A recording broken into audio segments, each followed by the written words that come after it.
Edward Tick, PhD, LPC, is an archetypal psychotherapist. He is an author, a poet, an educator, and an international journey leader, which includes 18 journeys to Vietnam. He brings ancient teachings, including Asclepian dream healing, the origin of depth psychotherapy, into modern practice. He pioneers the holistic healing of the invisible wounds of war and violent trauma. And he is the author of the groundbreaking book, War and the Soul. His work is devoted to healing from millenniums of collective trauma and restoring soul in our modern world. Tonight's lecture introduces Ed's newly published 7th book, Coming Home in Viet Nam. As I mentioned earlier, Ed also serves as a board member of the Jung Association of Western Mass. It is my pleasure and my honor to introduce Ed Tick with tonight's lecture, The Golden Tortoise, Myth and Archetype in the Vietnamese Culture, Spirituality, and War Healing. Oh, good evening, everyone. Good evening, my friends. Thank you very much, Elric, for the beautiful introduction and virtual hug to you and to all the board members. Thank you all for keeping this effort in our community going. And welcome to everyone. I'm very happy to see all of you. I'm especially moved to see some dear old friends and comrades, some people who have been to Vietnam or to Greece with me, some of us who have been on these deep healing journeys together. And so this is really moving and exciting for me to share this material with you and for us to be gathering. So to begin, well, first, we will be for 2 hours immersing as much as possible in Vietnam, Vietnamese culture, spirituality, teachings, the people, language, and all. So start with me this way. Xin chào bạn đôi. Everybody. Xin chào is greetings in Vietnamese. You can unmute for a minute and we'll sound ridiculous, but unmute. Okay. I'm also going to actually, I will also request that at least for the next 5 minutes, everybody turn your video on so we can see each other for a few minutes. I will be lecturing and showing pictures from Vietnam. You can go back into anonymity in a few minutes, but I'd like to have an opening together that's more in the spirit of Vietnam and what they teach us. Vietnam is a communal culture. It's a cooperative culture. It's a connected culture to nature, to spirit, to each other. And we need to be that way. We are hurting here because we're not. So, all right. So, Xin chào. Xin chào. Xin chào. Xin chào. That's greeting. Chào is from all over the world, but Xin chào is Vietnamese. And then Ban doi. Ban doi. My friends. So Xin chào Ban doi is welcome, my friends. Xin chào bạn đôi. You all sound beautiful. Another word to learn in Vietnamese is peace. In Vietnamese, peace is hòa bình. That's right.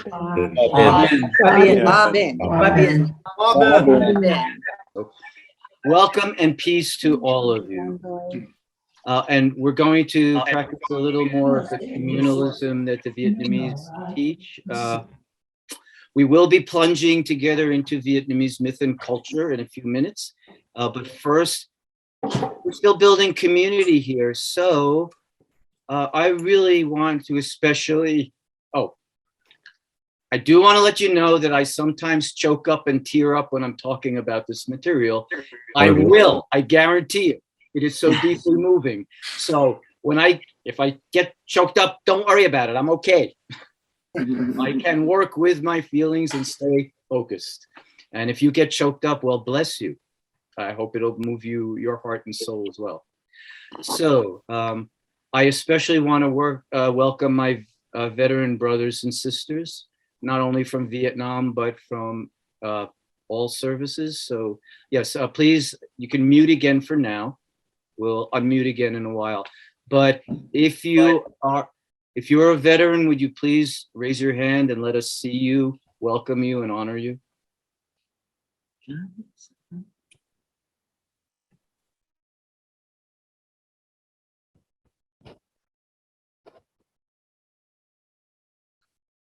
So please, everybody, really do take your video, turn it on for a few minutes so we can see each other. Can't hear you yet. Sorry?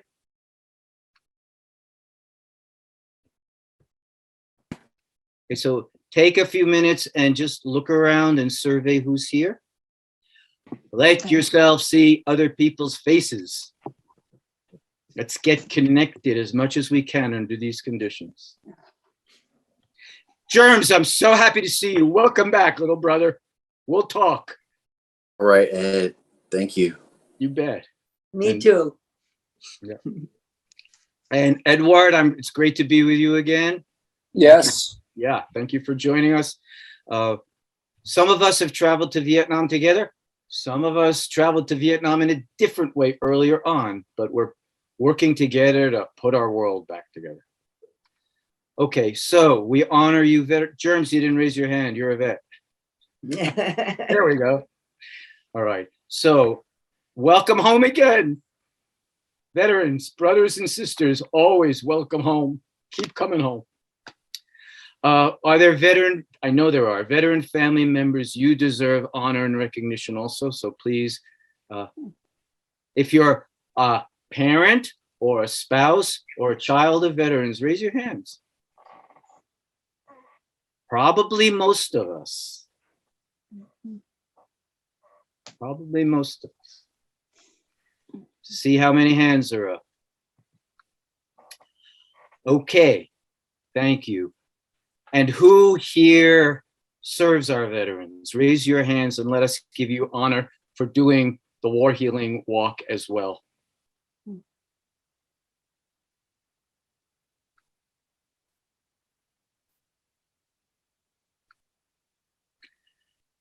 Okay, and one more to recognize. We also have warriors for peace. Peace activists are on the streets, also struggling, also making great sacrifice and deserving our recognition and honor. Everyone who works to preserve and protect us should be counted as a warrior, not for doing violence, but for working to sacrifice for all of our benefit. So, warriors for peace, peace activists, street workers, show us who you are.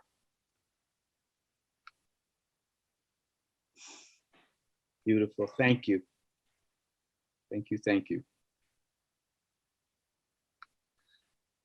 Okay. So with that, my plan is to talk for about an hour and a quarter. We'll see how long it takes, but I do want to leave significant time for us or question and answer time, but more importantly for discussion and sharing. And for some of us, what we share tonight might bring up a lot of memories and feelings of the past and the present. And so we want time to share and process those together. So I will leave time for that as well. So do your best to tolerate me talking for about an hour, and then we'll come into community again. Okay, so with that, I will go off gallery view. And Andy, can we share screen and bring up us? Okay, is it on? We good? Okay, great. Okay, so my friends, welcome again to this evening. I will be talking, well, Vietnam is an extraordinarily connected, spiritual, archetypal culture. It's more than 3,000 years old, and they have been drenched in mythology and spirituality their entire history. They still are. So when we go to Vietnam, we are in a psycho-spiritual, mythic, archetypal world. And the unity between myth and spirituality and everyday life, and how to live well is very strong, very intense there. And there's so much wisdom about how to live well, how to live in cooperation and community and peace, and how to live deeply connected to earth and spirit. And we will be exploring some of that together. I've chosen the title, The Golden Tortoise, for a number of reasons. We will meet the Golden Tortoise later as we go through, but for now, let me let you know, in Vietnamese, the Golden Tortoise is called Kim QUY, and it is one of their foundational myths that not only guides the culture, but also had profound impact on the American War and all the wars in Vietnam. So we will get there and discuss that together. So here we go, plunging into Vietnam.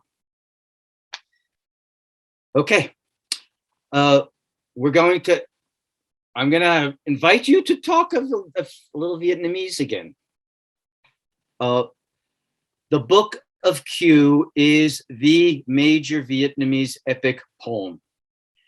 In the Western world, you know, when we look at the Greeks, we have the Iliad and the Odyssey. When we look at our Judeo-Christian tradition, we've got the Old and the New Testament.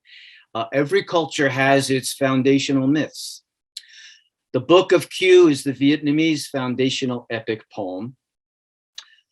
It is profoundly different from our Western epics because the protagonist is a woman. Her name is Q, and Q sacrifices herself to protect her family and her village. So the entire epic is her long travels and struggles, being kidnapped, being sold, being raped, being imprisoned, finding poetry and music and caring people to help her through, and finally being restored and living in triumph.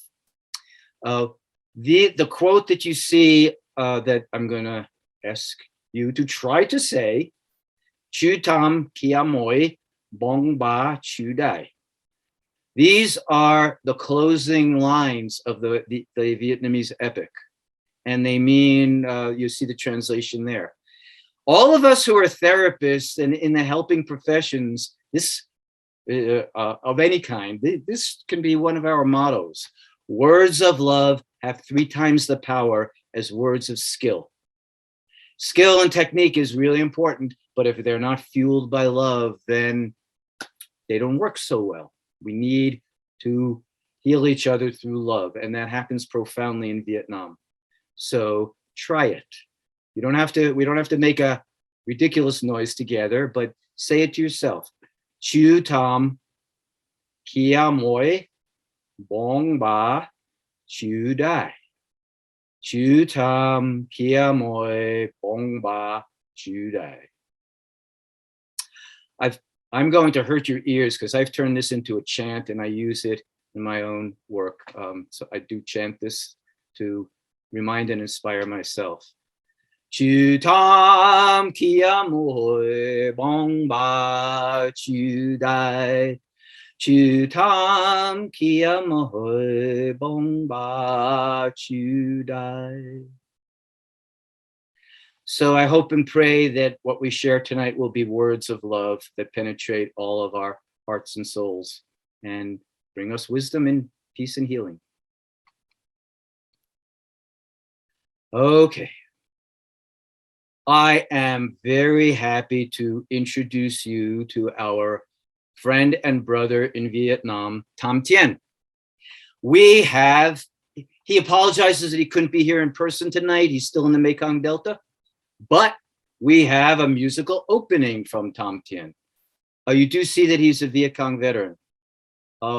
And let him play to us and then I'll share a little of his story. Từ bông cây âm thầm bên đường, cầu suối sâu âm thầm trong làng, ngàn chữ xanh âm thầm phân sóng, bao mến thương rung động trong lòng. Nhớ cô hương sao, sao do chiến đất lòng với bao ngàn năm. vớt bước đi trên phiến đá mòn còn in dấu. Từ bóng cây âm thầm bên đường, từ suối sâu âm thầm bên lạc, ngàn tư xanh âm thầm bên sông, bao mến thương rung động trong lòng. Đất có hương sao chiến tất lòng với bao ngàn năm, đất bước đi trên phiến đá mòn còn in dấu. Từ bóng cây âm thầm bên đường, từ suối sâu âm thầm trong làng, ngàn tư xanh âm thầm vân sóng, bao mến thương rung động trong lòng.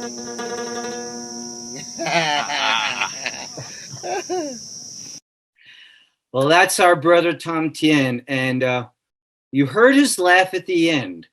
He laughs like that extensively and for long periods of time. Tom Tien is the happiest person I've ever met in my life, truly. He was left for dead in the jungle. He was Viet Cong. For those of you who don't know, the Viet Cong were not official military. They didn't have salaries. They didn't have equipment from the government. They were the local militia. They had to arm themselves. They had to provide their own food and supplies. So Tom Tien did that. He hated war. He didn't want to go to war. He only joined the Viet Cong after our bombers destroyed his school. He was an elementary school teacher, and he arrived at school one Monday morning. It was destroyed, blown up, and he said, when anybody comes and invades and kills our children and bombs our villages, then we have no choice but we have to fight. So he did join. He fought. He stayed behind when in a battle against Americans and South Vietnamese forces, and he was very, very seriously wounded and left for dead. He has a miracle story of survival. I won't tell it now. We don't have enough time, but his encounter with death and his survival truly made him an extraordinarily happy man who loves every minute of life.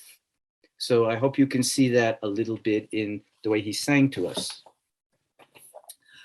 He welcomes us every year. We stay in his little B&B. And he is extraordinarily loving to all of us, especially to our veterans. He says he makes our veterans tell their stories because he says we have to know if we've ever encountered each other under different circumstances. And this is his quote: "From now on and forevermore, Vietnamese and American veterans have to be the lips and tongue of the same mouth, telling the world the same story." That's one of the things we can achieve through the witness and the wisdom of our warriors after they come home. So when Tom Tien was in the Viet Cong, he really had to do some of the terribly difficult fighting that they did. And he was in the spider holes in the tunnels underground. And he did occasionally pop up on an American base. The Viet Cong used to call the people who suddenly appeared on an American base this way through their secret tunnels, they were the flowers blooming inside the enemy. So as Elric shared, this is the first official program of my new book that was just published, Coming Home in Vietnam. This is it's a 20-year collection of the poetry I've been writing through these journeys that Kate and I have been leading in Vietnam for these 2 decades. So I will read a few poems as we go along to help teach and illustrate our lessons. And this one is for Tom Tien, and it's called Flowers Blooming Inside the Enemy. 2 short stanzas, but you'll hear the change from war to peace that we are all working to go through and to orchestrate in all of us. So for my brother Tom Tien. Once you were the flower that blossomed on my base. Your petals spit fire, your leaves blazed hate. Your spider-webbed face taught me how to fear. Today you are the flower that blossoms on this river. Your petals drip kindness. your leaves caress mine. My lost years fade to nothing as you teach me again to love. And he truly does help our vets learn to love again. Oops. Okay, so I'd like to introduce you to another veteran. This is Mr. Tiger, Nguyen Tam Ho. He was one of our distinguished elders. He just died the year before the pandemic. So he died at 95, about 3 years ago. As you see, he was literally a veteran of 25 years of combat in 3 wars against 3 invaders. And he too, no PTSD, no signs of disturbance at all. He's the kindest, most loving, most welcoming person. And you see his long beard. People happily call him the Ho Chi Minh of the Mekong Delta. He and his family ran a nursery there where they're helping restore the Mekong Delta after our terrible bombing and Agent Orange devastation. So he has been one of the forces rebuilding the Delta and bringing it back to life. All of the quotes here are from Mr. Tiger. We've met with him every trip. We sit with him in council with our veterans and civilians and him and his son, who's also a veteran. And you see what he says. Now, here in America, we are treating PTSD mostly as broken brain and trying to restore the brain. You see, Mr. Tiger says, the wound is to the heart, not the brain.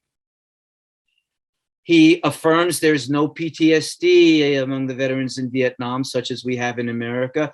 And my colleagues and I have researched this all over Vietnam. It's true. And it seems impossible because the war was there and so brutal and destructive. But we will hear some of the reasons how they have resisted the breakdown of PTSD that tortures us.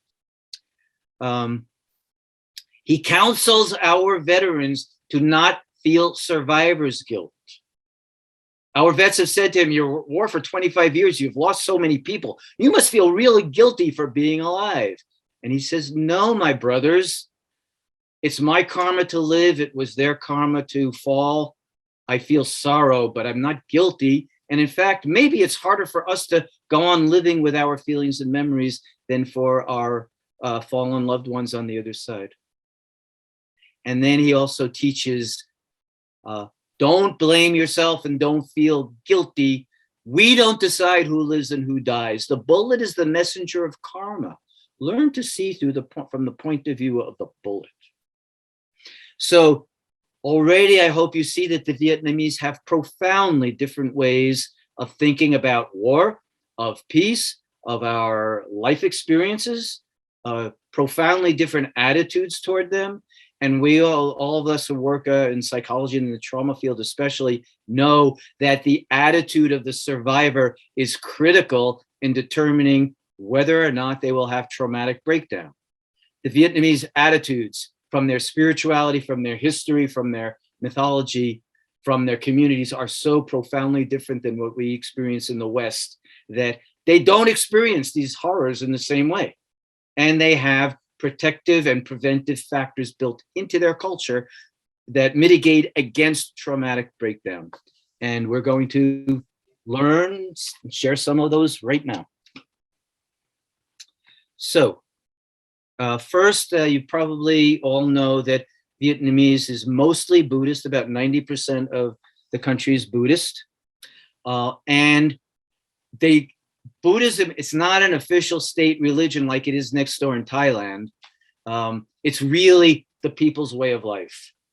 The statues of Buddha and of who we call Kuan Yin, they call her Kuan Am, the goddess of mercy, they are everywhere. And the people truly and deeply love them and try to live up to their example. So these are some of the lessons from Buddhism that do help us prevent traumatic breakdown and ease our suffering. Buddhism teaches that life is suffering and we shouldn't impose our wishes on reality. In the trauma field, we work with people suffering all the time. But here in the West, we say, it's not fair. It shouldn't happen. Why did that happen to me? Make it go away. In Buddhist cultures, they don't say that. Life is suffering. We are sent challenges. We will struggle and be in pain. And that is the way of life. And we have to work together with spiritual and communal practices to deal with that. They also say they really do live in the moment. When you're at war, be at war. When you're at peace, be at peace. So look at the last quote. They say this: we were your friends the day the war ended. And then sometimes they tease us and say, well, and how come it took you so long to realize that and become our friends again? But it's all in good nature. They were our friends. Buddhism is a pacifist religion, and real Buddhists are don't do any violence, don't kill flies, don't eat meat. But Buddhism does teach that war is lamentable, but sometimes necessary to defend ourselves if nothing else has worked. And of course, karma is an essential principle of Buddhism and other Eastern ways. And when our veterans are lamenting the pain they caused in Vietnam, the Buddhist nuns and monks will often say, it's okay, you did what you had to do during the war, but if you feel like you've done harm, then, well, just make good karma now. They don't hold grudges either. They don't blame us for the past. They just want all of us to be well and on a good, positive path. So, karma. The Vietnamese also taught me that we don't understand karma too well in the West. Karma exists on all these dimensions that you see on my slide. By the way, the picture that you're looking at is by a 14-year-old Agent Orange victim taking her young sister, also an Agent Orange victim, to school. Agent Orange is a major problem there and still is. We'll talk about that. But you see they're smiling. And we'll talk about how the Vietnamese accept and love their disabled as well. Much more, again, much more than we do. So karma. Karma is personal, collective, historical, part of reincarnation. In karma, we are paying our debts for the past. Karma teaches us to have a cosmic point of view. Don't expect your karma to work out in this lifetime. Oh, rats, I had a bad year. Next year, I've paid my karma. I'm going to have a good year next year to make up for it. Not necessarily. It doesn't work that way. Karma is so complicated and interrelated. It's the way the whole universe weaves together in our lifetimes and over a long time. So one of the ways the Vietnamese, one of the many ways they accept the American War. Oh, by the way, they call it the American War, not the Vietnam War. One of the many ways they accept it is as their historical karma, because the Viet people originated in southern China. They were pushed out by the Chinese, absorbed most of them into their culture and pushed out the remaining Viets south. So the Viet people moved south and they took present Vietnam from the indigenous people there. They have 54 indigenous tribes like our Native American tribes. And so the Viet people still are grieving that they were forced to migrate violently and they harmed other people. And they actually say the American War helped us learn the pain that we caused other people 2,000 and 3,000 years ago. And this is our karmic duty to accept it with love and gratitude and feel like we've paid back our karmic debt. That's another reason this spiritual perspective is another reason that they're not angry at us. And they're not suffering the way we do from the aftermath of our wars. I would like to also share a poem with you a bit, again, about a little bit about how they are living with their Buddhism. Okay.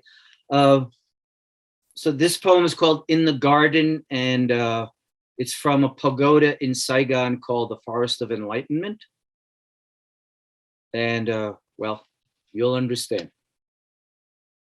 In the garden. This is in my voice. Many of my poems are in veterans' voices or the Vietnamese voices.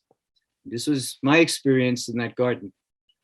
Sweet sutras dripping from her tongue, she sits before Buddha, cross-legged and sincere, while traffic squeals and children squawk.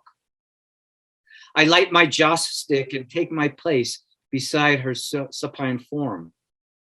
Only then, in this small banyan park, do I see the raw flesh stretched thin, the crooked scar that crawls from where her ear should be to plunge beneath her plain and simple dress. I strain to keep my gaze on Buddha. She just bows and sings. I kowtow with my glowing incense, less to the calm Lord in marble than to this woman with the wounds of the world fried into her living flesh.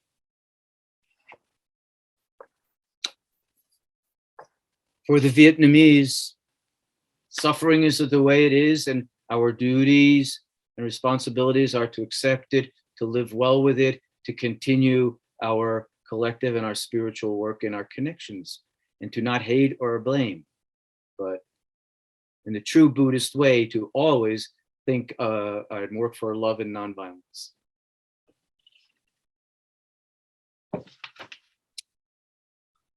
Another dimension of Vietnam. We all know Vietnamese is, in modern times, a communist culture, communist country, communist government, political system. However, it's originally a communal and a Confucianist culture. They brought Confucianism down from China, and it does utterly and completely suffuse their culture. They are a communal culture. I'm going to tell you a little of the story of this picture. You see my beloved Kate Dahlstedt, she's in our audience here.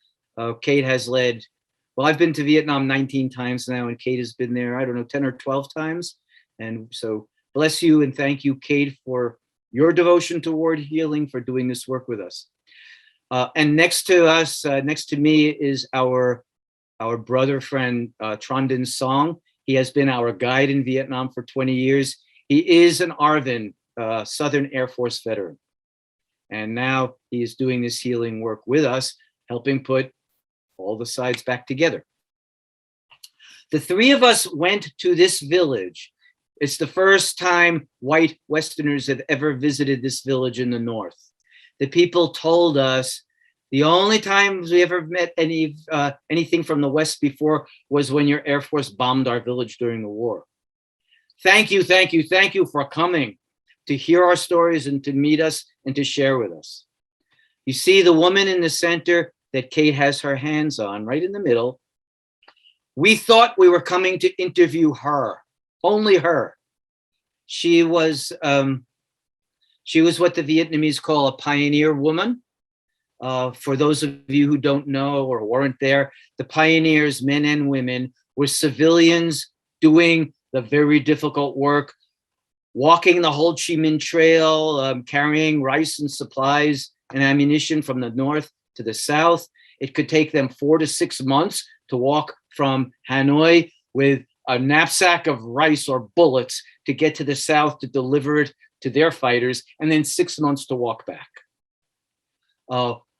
Hundreds of thousands of them were killed in our bombings. We visited a cemetery for them deep in the jungle that has over 100,000 graves.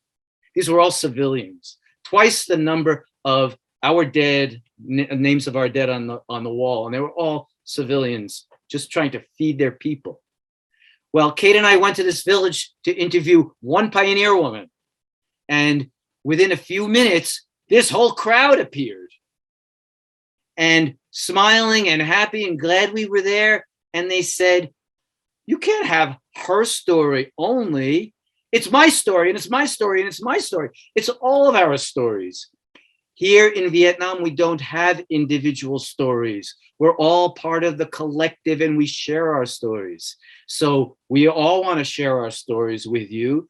And we all want you to, and we want you to know in America that every story you bring back from one of us represents all of us. So please understand and know that, and honor us this way.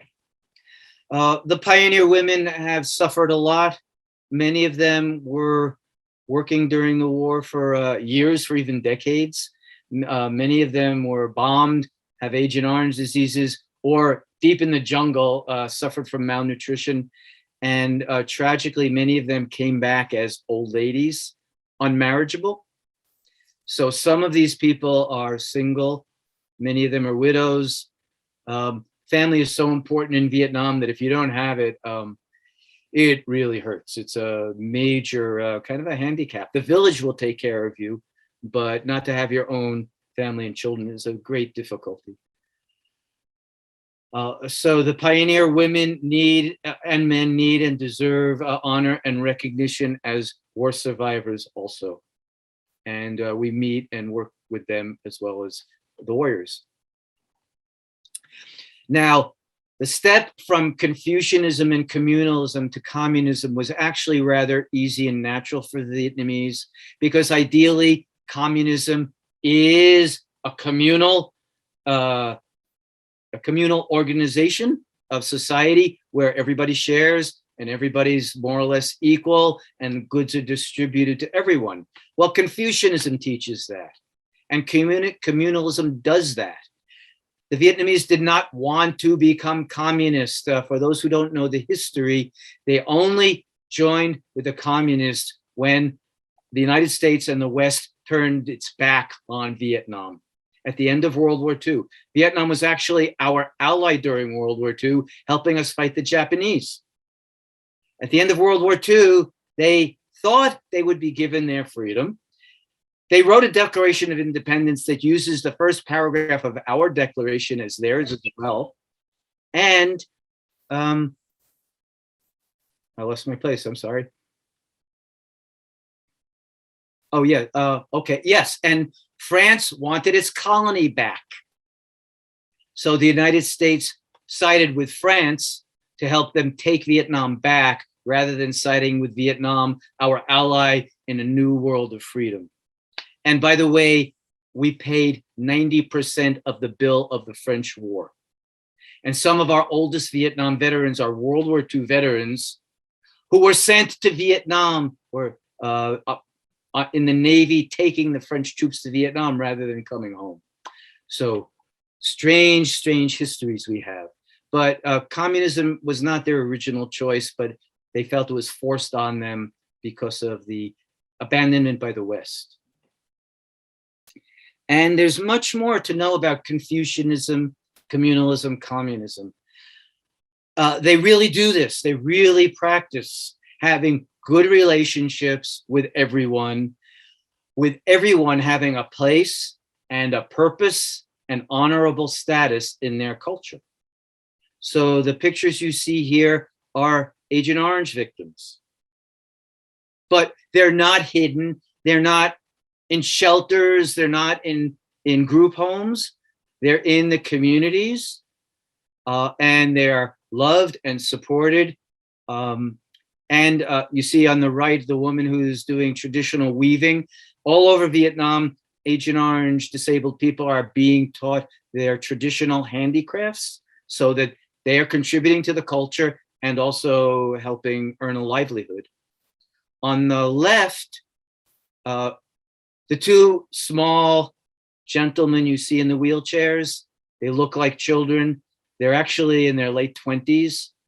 They're fully grown men who are severely disabled from Agent Orange. And the people behind them as well. You don't see the whole picture, but that group is the Agent Orange Victims Band. They play the most exquisite music. And they play for our groups when we go and meet with them.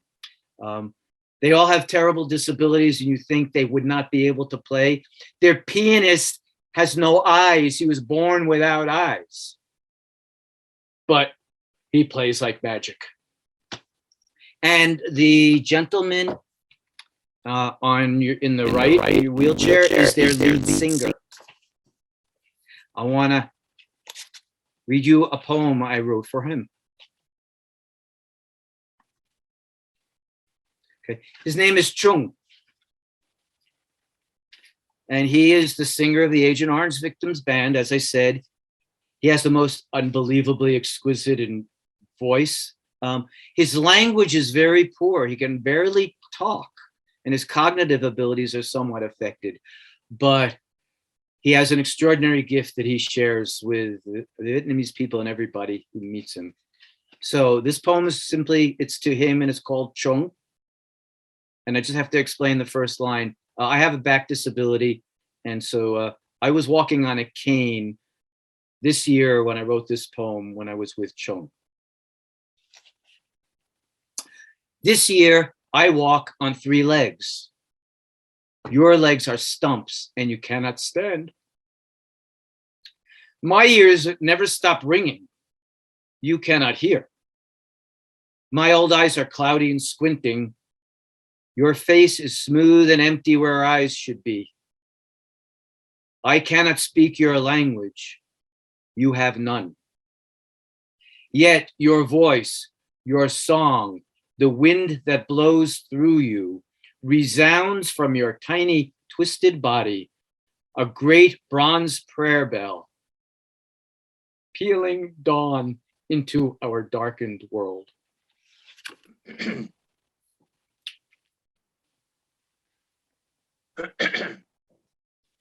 Forgive me, Magoo just arrived. I have to say hello. Welcome, brother. Okay. Next form of spiritual practice that Vietnamese have. These are all, we say it's a Buddhist culture, but actually Vietnamese has a unique spirituality that is the blend of Buddhism, Confucianism, ancestor veneration, and the fourth characteristic, animism, which we'll talk about in a minute. So ancestor veneration, another reason they don't suffer war trauma the way we do. The Vietnamese believe, well, first of all, they worship. It's not exactly worship. They don't like us using that word. They honor and pray to and for their ancestors for a full 100 years, 4 generations after their death. You see our friend Song on your right, lighting incense on the altar, on an ancestor altar. That's a really fancy one that's in a pagoda. And on the left, you see water buffalo in a cemetery in front of a traditional graves. Every single family in Vietnam, every person has an ancestor altar. Even the poorest of the poor living in the jungle will have if they're living under a plastic tarp in the jungle, they'll have an ancestor altar in the middle under their tarp, and they will pray to their ancestors. They believe that the souls of our ancestors stay here for 4 generations. We can talk to them, we relate to them, we ask them for help, they ask us for help, and we pray to and help each other over this 100-year cycle. And then when a Vietnamese person dies, they know they're going to be the next one on the altar. The 5th generation then leaves to go to the spirit world, and then the new generation takes their place on the altar. So they are absolutely confident and certain in their minds and hearts they're going to be prayed for and worshiped and supported when they're gone, and that there's ways to communicate and help each other when we're gone. So ancestor worship is veneration is very important, and again, it's ancient. It's been practiced for thousands of years. Okay, animism, the 4th quality. Animism teaches us, other cultures, of course, are animistic as well. Native American cultures are animistic. Any culture that teaches and believes that everything is alive, everything in some form has heart, soul, spirit. Even inanimate objects, our rocks. Some people name their cars and consider their cars to have a spirit also. So animism says everything everywhere is alive in some form, and we have to honor those lives, and that there's an organizing power that directs the universe, and we should be in harmony with it. The picture you see is one of our veterans who went back with us, and he's carrying a very severely Agent Orange disabled child. Recognizing the love and the humanity of that child, and not turning away, but embracing the child as our veterans do. They've seen the worst. They're not afraid. In Vietnam, people don't turn away from us or each other because of difficult, ugly, repulsive feeling wounds. They turn toward each other with open hearts and open spirits to restore and renew. And you see our veteran doing that, and we do that a lot, all the time in Vietnam. And some of our veterans have adopted Vietnamese children, or they sponsor them, as foster children. And this man did.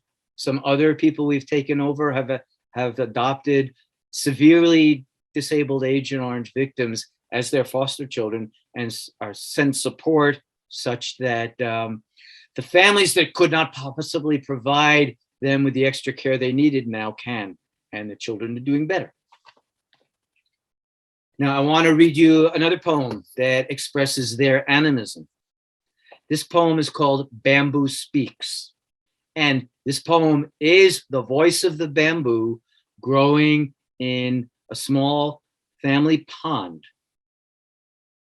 And this is really how bamboo grows and what it does and how it's used. The Vietnamese honor the spirit of the bamboo. Bamboo and rice are their two most important crops. Bamboo speaks.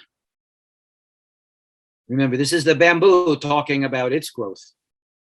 From under the green waters of our tiny family pond, from beneath the whiskered catfish and beneath the golden ducks, I watched the moon cycle 13 times from full to empty to full again.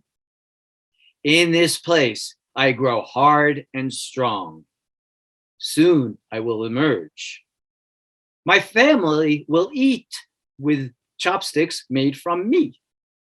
Our daughter will play me as her flute and awaken the soul of our rice. Everything is alive. Everything is vital. Everything connects to and helps everything else. Metakiwasan, as our Native American brothers and sisters say. We are all related. Okay. Another dimension. So we've very briefly covered the four core concepts in their spirituality: Buddhism, Confucianism, Animism, Ancestor Veneration.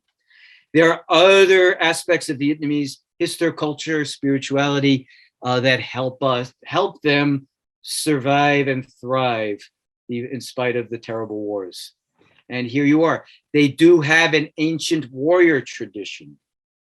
From the time they were pushed out of China, so for 2,000 years, Vietnam has been fighting and resisting invaders. The Chinese continued to invade and occupy for over 1,400 years. The Japanese during World War II were especially brutal. The French had them as a colony before World War II and then took them back afterwards. So French occupation was almost 200 years. And then the American War. So they have been resisting and fighting larger, stronger, better financed, equipped, armed invaders for 2,000 years. And these are some of the things that they've learned and practiced to take care of themselves. And we don't understand this. We didn't understand it. We don't understand Vietnam. Our country doesn't usually understand other cultures that we go to war against. There was only one book in English published and written about Vietnam before we went to war there. We knew nothing about them. So it's a people's war. Everybody's engaged. The country is the battlefield. Everybody's struggling to keep the country well. We ask, how can you use civilians? They say, we're all in the war zone. We're all trying to help each other. We have to. The Vietnamese struggled to ensure that war is fought in a moral way. They did also commit atrocities. I'm not idealizing them and saying they weren't affected by it as well, but they really struggled to ensure morality and to try to reduce the killing. Ho Chi Minh told the troops, try to capture Americans rather than kill them.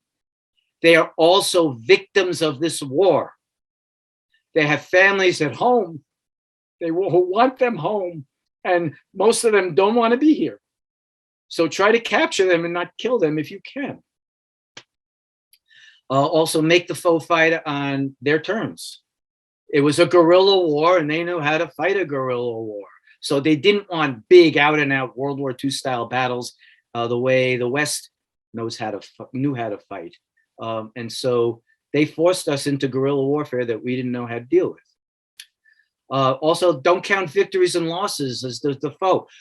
We say, and our veterans say, and God bless you veterans, we said so many times, we never lost any big battles, so how did we lose the war? The Vietnamese didn't think that way. They didn't count victories. They were just trying to wear us down so we would go home. Accept the necessity of sacrifice and loss.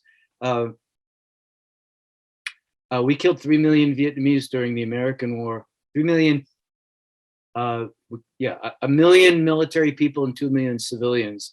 And they've accepted that sacrifice and loss without being angry at us, without blaming us.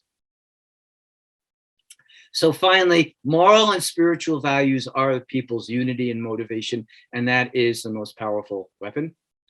And there are many teachings about this.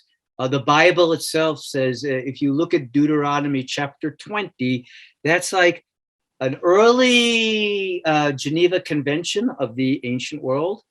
And the last teaching in Deuteronomy about war is rely on your faith rather than your advanced weaponry when you fight wars. Deep faith and belief in yourself and your cause will always beat the advanced weaponry. So the Bible teaches that. Sun Tzu in The Art of War taught that, and the Vietnamese taught and practiced that. The people's unity and motivation is the most important thing. They had that, and veterans, you know I love you, and you know you didn't have that from our country. And we grieve with you and for you that we were not united to support you in the unity that you needed to do this mission. So here's another significant contrast that accounts for why we have so much PTSD and moral injury and the Vietnamese don't. Which brings us to moral injury. I'm not sure everybody's familiar with that term now, so very quickly, it is now a recognized psychological concept. It's not fairly new in Western psychology. 20 years maybe that it's finally been recognized. It's ancient, of course. It was in the Bible. It is in ancient Greek philosophy that the soul is injured when we do wrong. That's Socrates' essential teaching. Moral injury is when we participate in something or witness something or support something that goes against our most deeply held moral convictions. So tragically, many of our warriors and our entire country has significant moral injury from this war, but the Vietnamese don't. They don't have moral injury, so they're not suffering that wound. And part of the reason is not just the past, but look, they really don't say we won the war. In America, did we win? Did we lose? We can't stand losing. We have to win. The Vietnamese say we reunified our country. We restored the peace. That's what they were struggling for and fighting for. and they only look on the positive side, not that we won the war, not that we beat Americans. We reunified our country. It's peaceful now. And they have been at peace since 1979, which is one of the longest records of peace in the modern world of any country.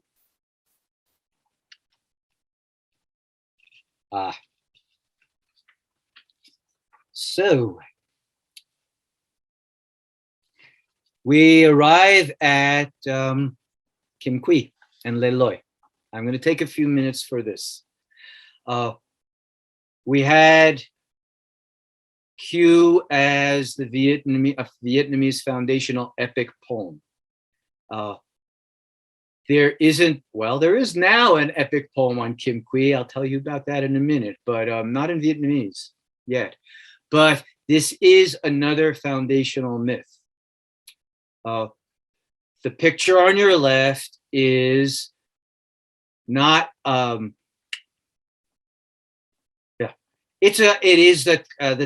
it's the remains of a giant tortoise that was about 6 feet long and 3 feet wide and weighed 500 pounds.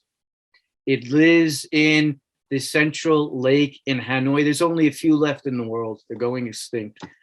The Vietnamese love them as one of their 4 main spirit animals.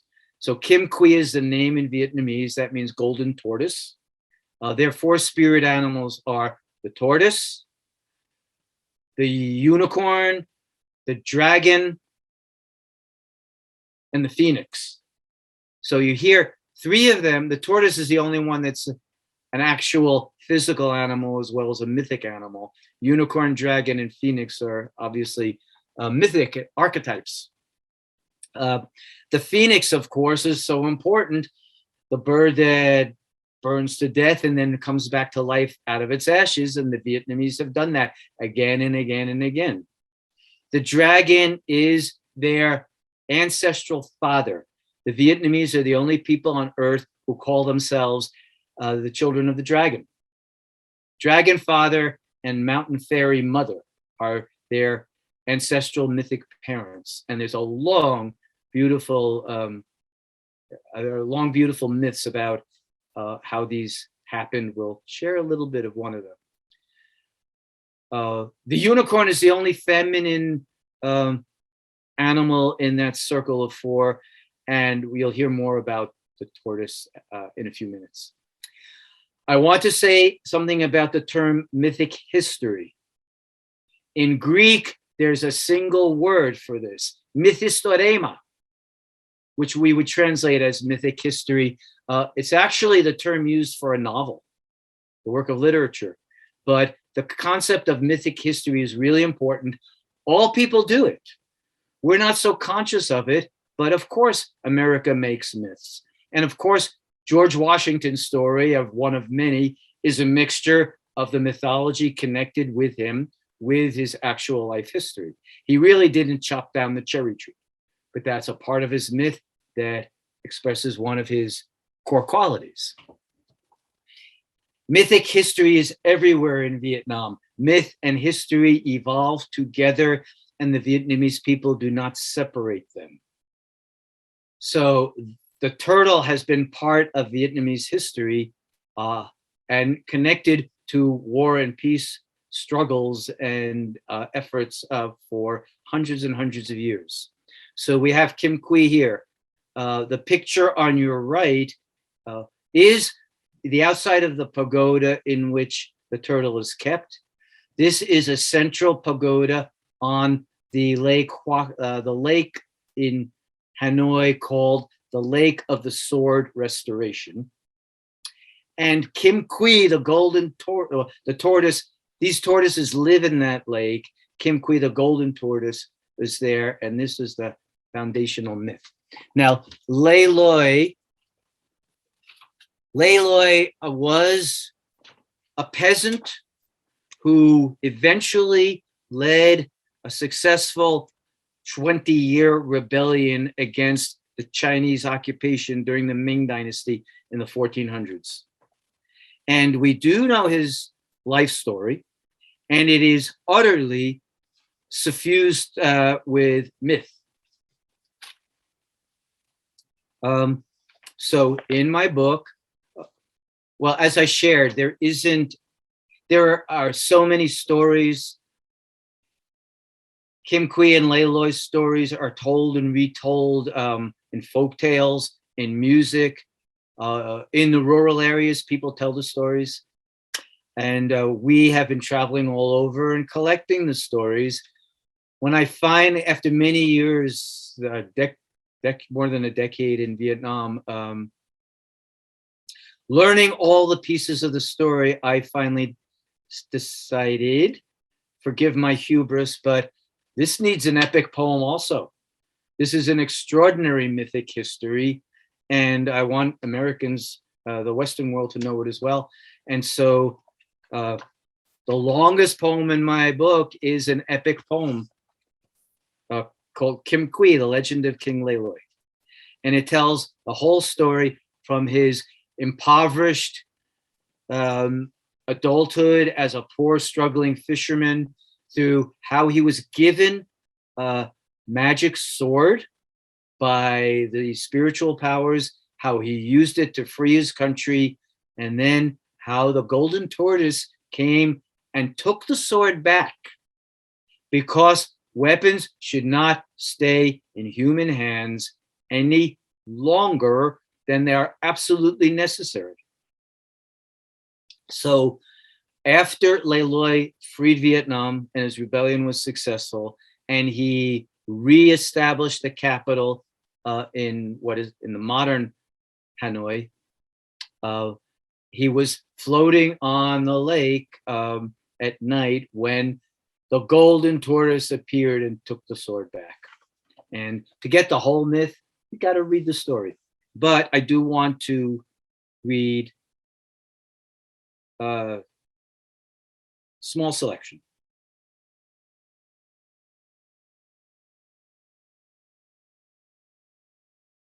Okay, this also expresses Vietnamese attitude toward war and peace. So this occurs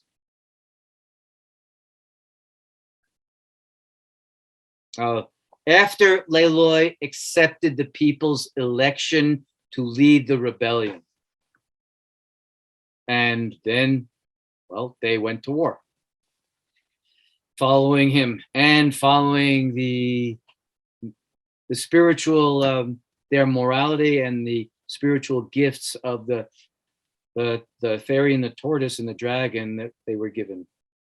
So this is just a piece of the story. The people rose up, their chains of fear snapped, and they marched to my village, an army of ants. They cried my name, they insisted I lead. Only then did I take the sword from my rags. In the jungle, he was given a magic sword, like Excalibur from the King Arthur legend. It was a magic sword, and it was inscribed with his name, just like Excalibur said, the once and future king. The LE LOI's sword said the same, and he didn't reveal it until he knew that the people were behind him and they were going to rebel. So only then did I take the sword from my rags, only then strap it on, only then tell its tale. The dragon, our father, will lead us. The mountain gives strength. The sword of the two, that's the dragon and the fairy, made one by their children, us. Freedom was born then, long before battle. Freedom was born in the dream of a people chained too long by kings with no love. Battle is horror. I never will praise it. I always felt pity for each fish I took. Invaders were many with their wagons and swords. We remembered their cruelty of 1,200 years. The sword led the way with its power and its light. It was not I, and I never will claim it. The words of the mountain, the blade of the sea, the dream of a people, the faith of my friends, these became one as one became dragon, and carved through all trouble, our enemies fled. I established my kingdom, friend by my side, like a smashed porcelain teapot. with love restored. All people welcome from city and shore, all dragons' children from the same bag. That refers to a Vietnamese myth that all the Viet and indigenous people came from 100 eggs laid by the mountain fairy and carried in a bag for eternal unity as one people. So all dragons' children from the same bag. We sowed and we built, we sang and made laws. I stayed near the sea to remember the tides. I traveled to mountains, jungles, and plains, villages, hamlets. I collected all strays, making us one as ants are one colony, all dragons' children from the same bag. Just a taste of a long, magnificent, foundational epic from Vietnam. And now, from both of our countries. Okay. Moving along. Yes, I want to share with you some of the beautiful images and stories that we have from our veterans returning and how healing happens not only for the Vietnamese, but for our veterans and the transformations that occur. I wish we could talk all night about this. I will only give a few examples and then we all want to talk and share together. And especially our beloved veterans who are here. You can give some witness about returning to Vietnam also to all of our friends. So here you see the universal brotherhood of and sisterhood of survivors. These two gentlemen actually fought against each other in the war, and look at them now when we meet in peace. And you see Tom Tien's quote, "We lived the same story, now we have to tell the whole world the same story."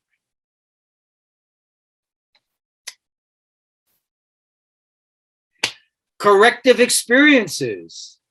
I'm very happy to introduce you to my brother Magoo twice, once in this picture and once in our gallery. Maybe Magoo, you'll share a bit with us later on. We create corrective experiences. During the war, it was horrible to be surrounded and overrun. You never wanted that to happen. But look at our brother Magoo, surrounded and overrun by beautiful Vietnamese children. This heals the old fear that was conditioned by the wartime experience. It washes it out of us and it replaces it with precious, beautiful, loving memories. So we can, stateside, we can work to fix that in the way our brain is processing our memories. That's important and wonderful. And another strategy is to go to Vietnam and cleanse the brain and the imagery and our hearts this way by literally replacing the images and the traumatic experiences with positive, loving, connected experiences now.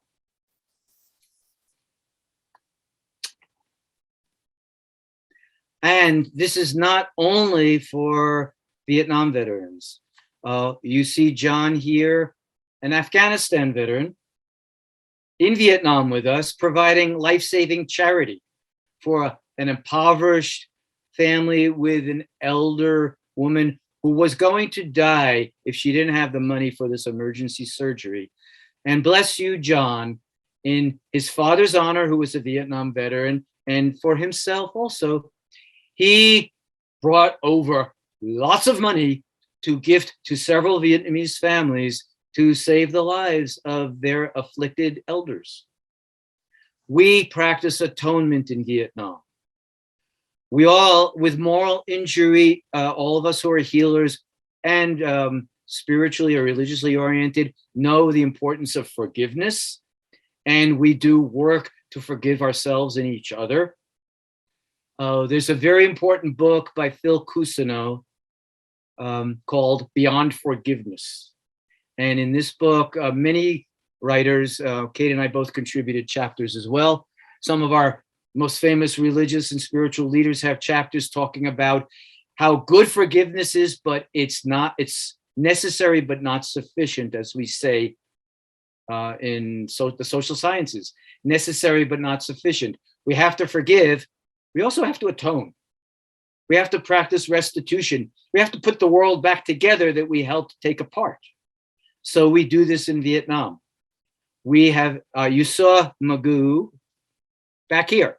Magoo is in a nursery school kindergarten that we all raised the money and to build together in the Mekong Delta on a spot where there had been a school that was destroyed during the war. So we've built 2 schools in Vietnam in the Mekong Delta. We've given aid to families like this. We help Agent Orange victims. Kate and I have an adopted family.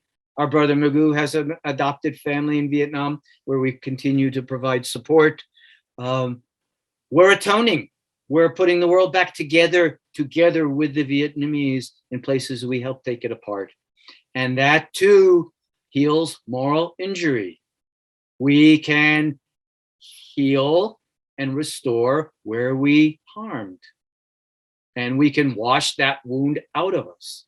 So yes, seek forgiveness. And also, yes, wherever and whenever you can, take real world action to practice restoration, restitution, and atonement for whatever harms we feel like we've participated in.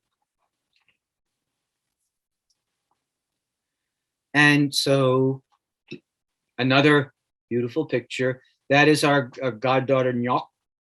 And you see she's hugging our veteran brother Tommy, who's also been back with us.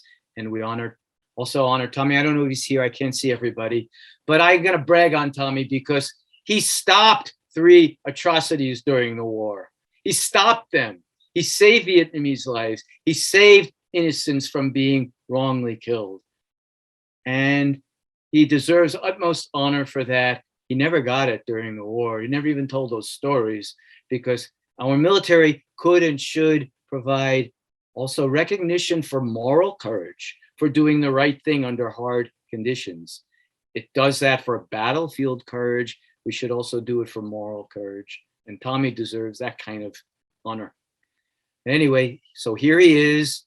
And here is Nhok. And please keep bringing your veterans back so I can heal them with my love.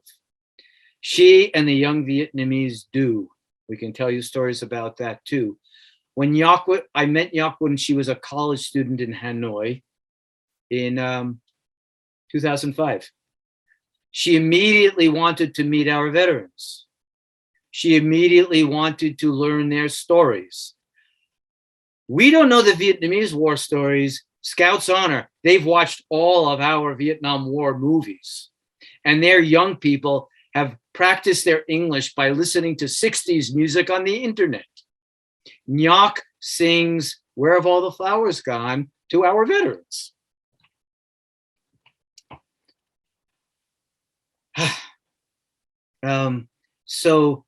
When we met and Nhok began meeting our veterans, she and some of her other young students founded a friendship association between Vietnamese college students and American veterans.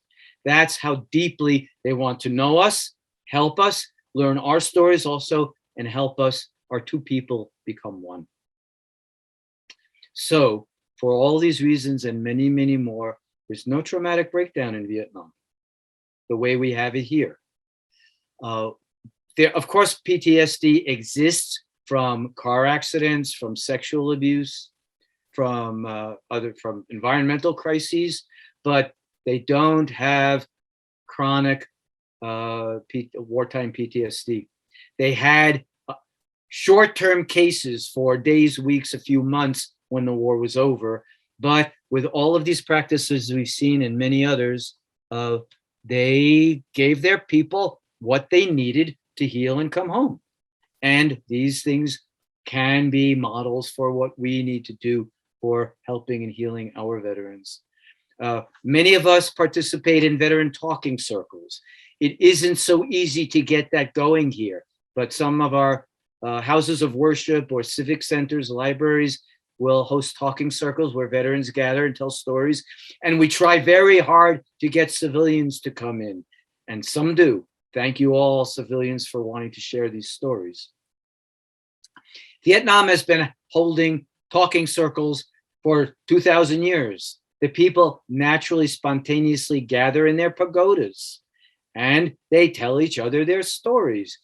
They aren't ashamed of their stories. They don't hide them. The stories don't go underground like they do here. Everybody was exposed to the war or had family who was exposed to the war, and they're one people. They never turn away from their warriors. And this includes the Southern warriors who fought on our side. They also don't have PTSD or moral injury. And we might expect they would have moral injury because they were fighting on the American side, but they don't. They celebrate that their country was reunited. Most of them celebrate the country as the country is now. Some of them will confess they liked capitalism. They had an easier, more indulged life when the Americans were there before, but they still don't have moral injury and they don't grieve that their country is reunited and at peace.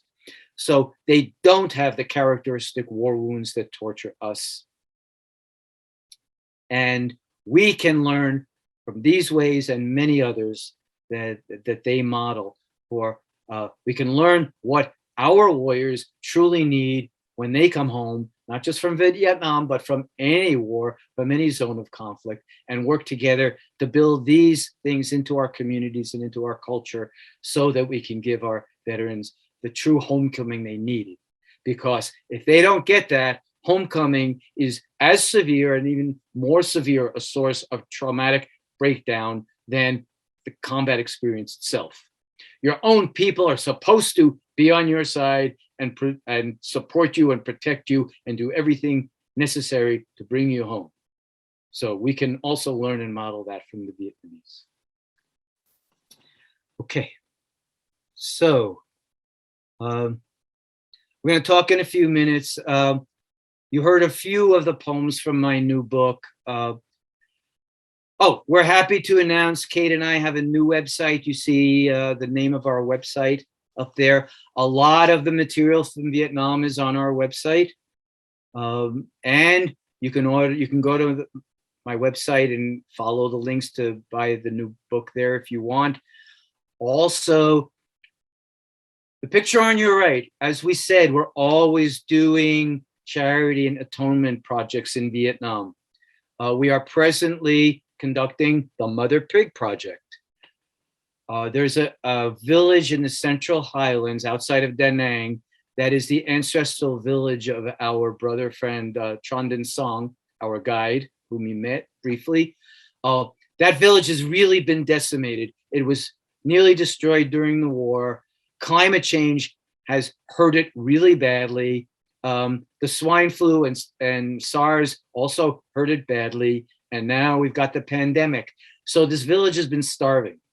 So we started the Mother Pig Project, which is, and the picture you see is our first successful birth.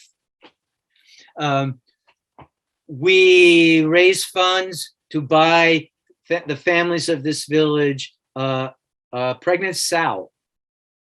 And so far we have supplied 24 pigs, mother pigs, to 24 of these impoverished families. They could never afford it on their own. A pig in Vietnam, well, we bargained. We're buying them in bulk, so we're getting them for $250 a piece.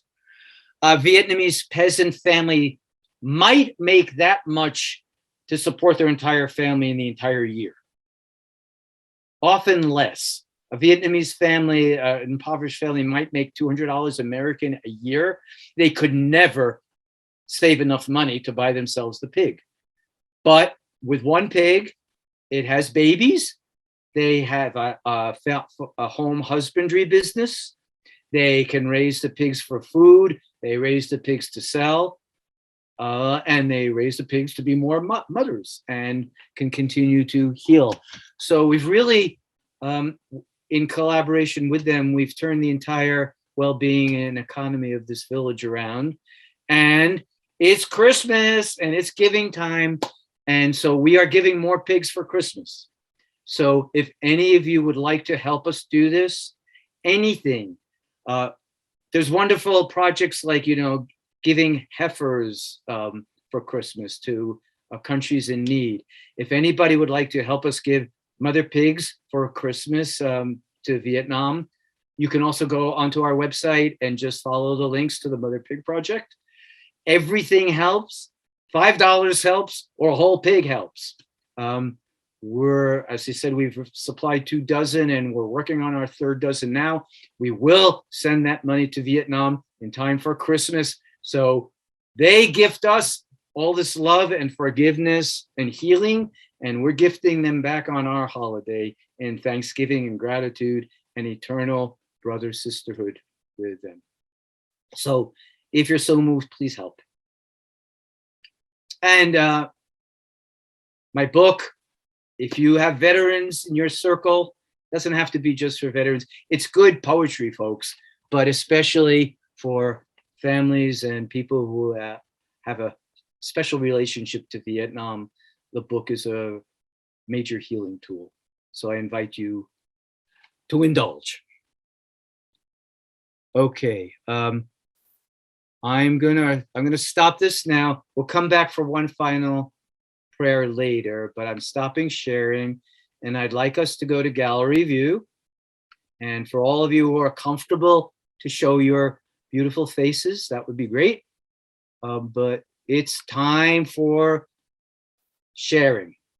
Questions and answers. Questions if you have that I can help answer or explore.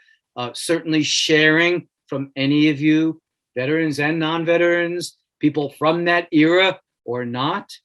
Yeah, please.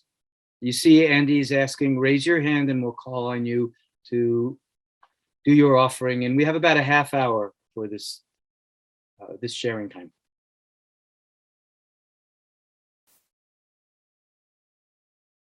And if you don't, I'll keep talking. I see Pete's hand up.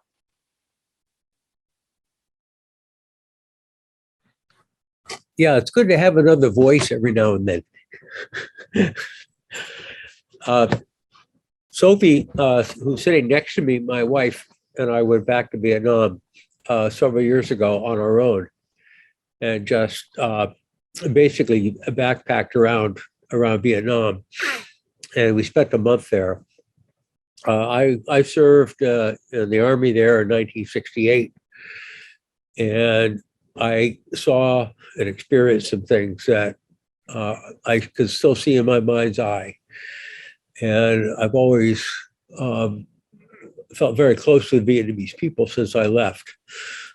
I did speak Vietnamese when I was in the military, and I was able to retain some of it. So when Sophie and I went to Vietnam, we were walking in a city, a small city called Quy Nhon on the coast. And it was right near where I served with the 173rd Airborne Brigade. That was probably about maybe, I don't know, 45 minutes away by vehicle. And we were walking around this little coastal city of Quy Nhon, Sophie and I, and as we were coming back to one of the narrow streets, whenever I passed people on the street and our eyes met, I would often just say hello to them in Vietnamese and smile. And people were extremely welcoming to me. But this one particular incident was a big part of my healing. And that is, we were walking by a small house, and there was a woman out in the front of the house. And as our eyes met, she was just glued. Her eyes were just glued to us, and she actually started walking toward us as we walked by. And I said hello to her, and she came up and she said, "How do you know Vietnamese?"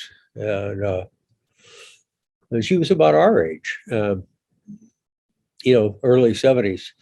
And I told her that I was in Vietnam in 1968, and I told her that I was very sad. And she invited us into her house, and we went in, and she sat us down, and she had her daughter, her older daughter, brought tea to us. And I don't speak Vietnamese very well, but I was able to tell her how sad I was for being in Vietnam and for being a part of the war.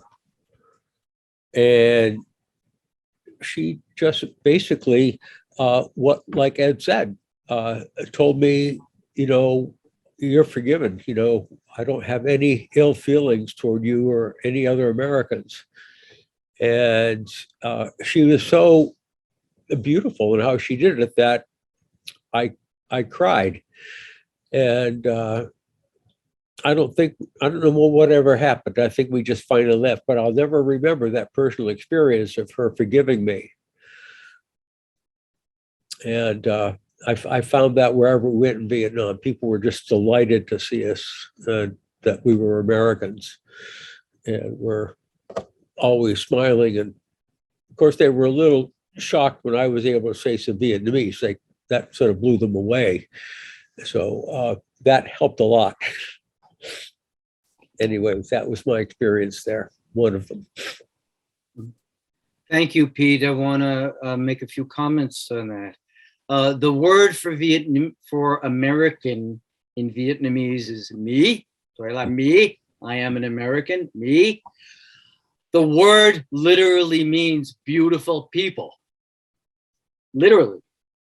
I asked the Vietnamese once, how can you call us the beautiful people after that war? And they just smiled and threw their hands open and said, because you are beautiful people. You heard Pete and this woman had a very polite conversation. How do you know Vietnamese? They don't ask, were you in the war? They don't. They ask, how do you know Vietnamese? Or they'll say, if we're the right age, they'll say, were you here before 1975? That's the clue. But they're not mentioning the war and nothing about hostility. Just, were you here before? So go ahead, Pete. I just remembered something else about being with her. I knew that because she was about our age, that she had to have been affected by what our troops were doing and what the Korean division that was near us was doing. And I knew that she had to have had many family and friends who were lost because of our being there. So that was the connection of sadness that I felt when I was with her. And I expressed that I had been living right near there, where I was stationed. Thank you, Pete. Thank you, brother.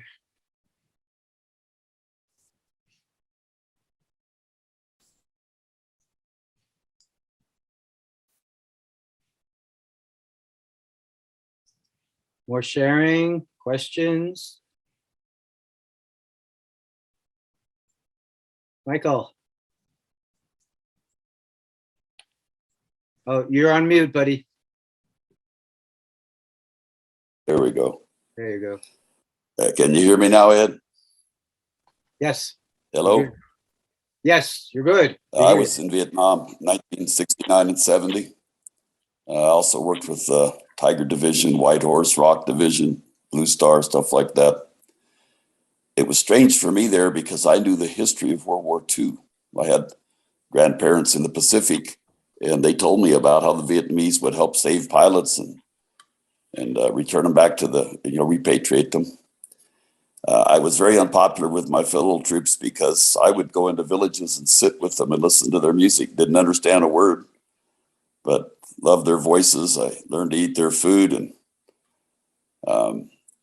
I've always wanted to go back, but didn't know about how I would be received. When I ran across your stuff, I'm interested now in helping and going back and closing the circle.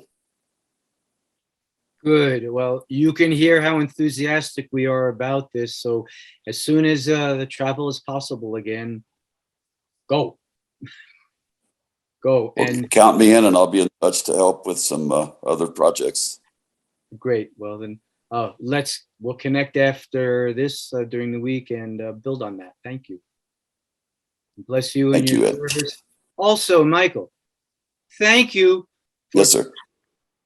Thank you for retaining the stories of Vietnamese humanity from World War II and carrying that in Vietnam and participating in their village life and their art, you did not dehumanize them the way some of our comrades did. So bless you for holding on. I wasn't very popular.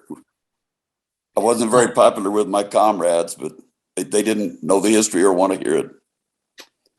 You protected your soul in the Vietnamese that way.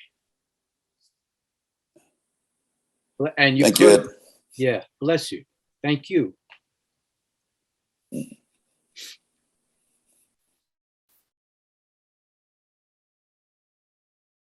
See, and Lawrence has his hand raised. yes, Lawrence, and then Carol.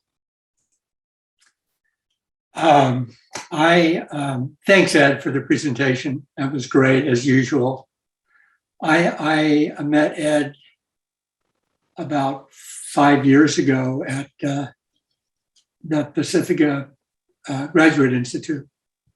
I'm a Vietnam veteran, and I returned to Vietnam with Ed and my wife and a group of veterans and friends. This was November of 2017. And it's that return trip was, the anticipation of it was very frightening. But once we got there, it was amazing. We were walking down the street as a group. These old veterans, either Viet Cong or NVAs, would always stop us, shake our hands, want to talk about war stories. It was amazing.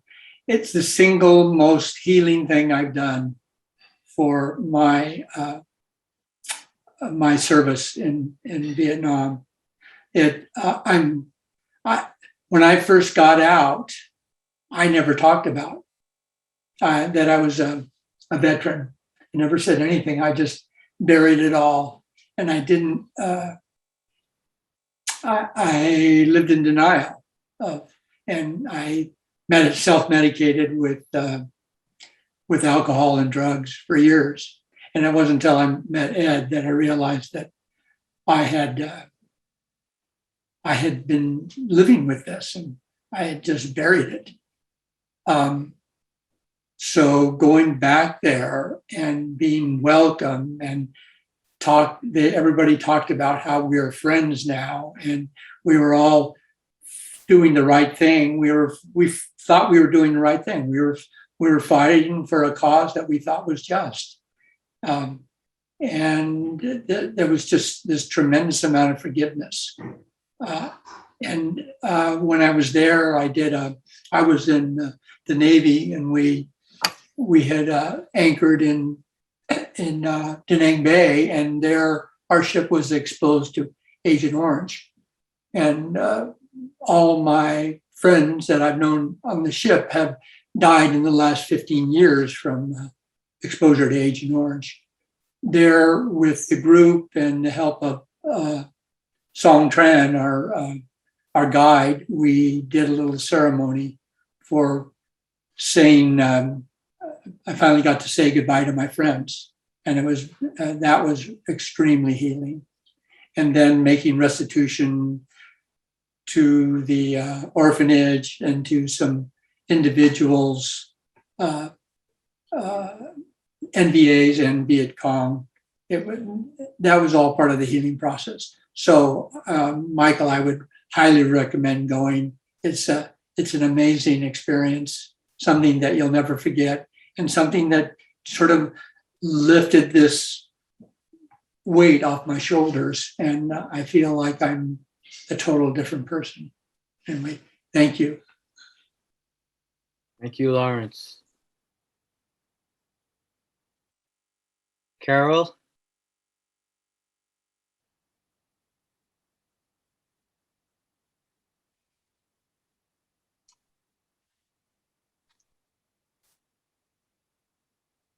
I just wanted to say, by the way, my father went in on D-Day in World War II and survived over there for 2.5 years.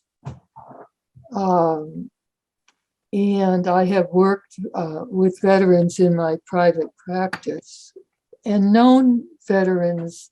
It's so in these chance meetings, like driving in a cab and talking with David, my husband, and all of a sudden the driver just spoke up and he had things to tell.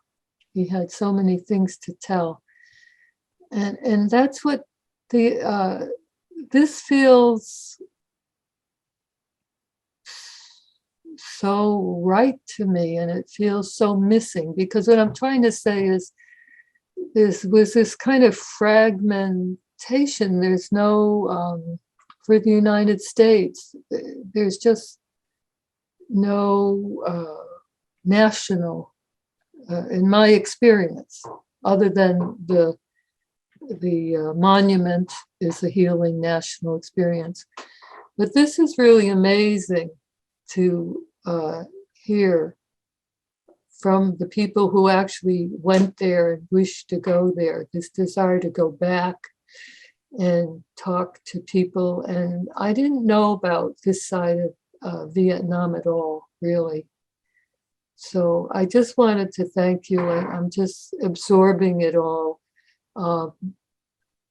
For me was the wish through all these years of kind of an empathy and love for the veterans, and not feeling satisfied that they were getting what they needed.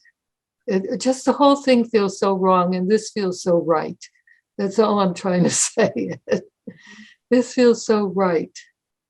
The respect for and the history of the Vietnamese and what they're capable of, to honor that and express that, rather than demonize them because we had to be at war with them, and all the things. I just feel, when I hear this, I just feel, of course, it's really big right now, but so much shame about America's capacity for moral behavior and also for healing. We could do so much better. So I just wanted to thank you and the men who've spoken. I really appreciate that. And I know Kate was a big part of that too. That's all I had to say. Thank you. Thank you. When I began leading these journeys in 2000, I knew very little about the Vietnamese as well. I didn't know I was going to learn all this. I didn't know what I was going to encounter. I was devoted to our veterans' healing, and I was looking for the most comprehensive ways that we might achieve that. So all of this is my 20 years of learning through immersion and sharing. And yes, it's extraordinary. And we need to know this here. And I appreciate what you're saying in several ways. Reunifying veterans and civilians in America. So we talk to each other and we share each other's stories and support each other is critical. And reuniting Vietnamese and American people and anybody who has previously been in an antagonistic relationship, we can become friends. We can become profoundly intimate friends. Yes. Probably some of us know the beautiful African proverb, my enemy is someone whose story I have not yet heard. Oh, no. Well, there we are. My enemy is someone whose story I have not yet heard. It's critical to share our stories now, and it would be even better if we shared them before we hurt each other. Right. But sharing stories, as you hear from those who went, brings profound healing. So thank you. Thank you. And Judy, you're up. Please. Thank you. Thank you for your beautiful work, and Kate as well. And I was just going to say what you said in speaking with Carol, that your work is a model and for so many other situations. And so you've gone deeply into this, faithfully into this committed relationship with Vietnam and with veterans. And I just keep seeing how it can be replicated in so many ways with, as you say, people who have been antagonistic to each other, towards each other. So I can feel the ripples of that. Thank you. The slide you had, Ed, about moral injury, I think you called it. Is it Yes. called moral injury? Yes. And there was a man there in a green uniform in a wheelchair. Yes. Could you say, what would you say what was going on in that picture? Oh, sure. Thank you. In a few ways, I'll share. Okay. So I did say that Vietnam has a long period of peace in the modern world since 1979. Vietnam did have two wars in 1979. One was, most of us probably remember that when the world just let the Cambodian genocide under the Khmer Rouge go on and on and on, Vietnam finally invaded to stop it. Yeah. They didn't want the country. They didn't occupy the country. They stopped the Khmer Rouge. They took them out of power, and then they helped Cambodia restore itself. So that's one war. And at the same time, the Chinese invaded and crossed the northern border in 1979. So the Vietnamese were actually fighting on both fronts. The veterans you saw in that picture are actually veterans of the 1979 wars. There were women in the back in uniform and the men in the wheelchair. Well, some of you know, and some of you helped with this. So Kate and I ran a nonprofit serving our veterans for 13 years. It was called Soldier's Heart. And a lot of our trips over there were sponsored by our nonprofit. So meeting with the Vietnamese veterans and sharing what we do in Soldier's Heart in our veteran efforts here, the Vietnamese of the 1979 wars are not honored the way the veterans of the American wars are. Mm. And that's the government. It's because of politics, because they're really afraid of antagonizing China. So they don't even talk about the Chinese border war. And therefore, they don't recognize and support those veterans the way they do the veterans of the American war. Mm. So the group you saw there were veterans who organized, I'm so proud to tell you this, Soldier's Heart Vietnam.